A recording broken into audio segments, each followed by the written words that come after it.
Praise the lord.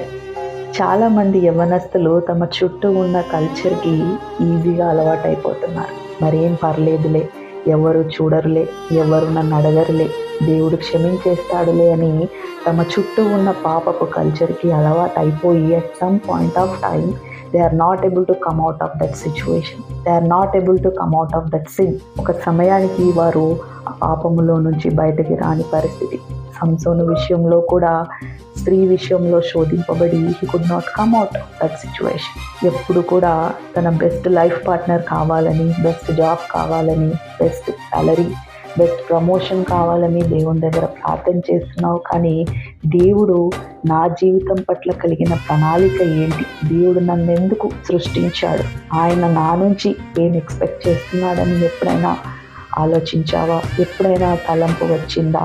Bible says flee away from youthful lust. ఓ యవ్వనుడా, నీ యవ్వనేచ్ఛల నుండి పారిపోము. నువ్వు పరిశుద్ధంగా జీవిస్తేనే నీ యవ్వన కాలాన్ని కాపాడుకుంటేనే నీ జీవితంలో అద్భుతాలు జరుగుతాయి, నీ జీవితంలో దైవ కార్యాలు జరుగుతాయి.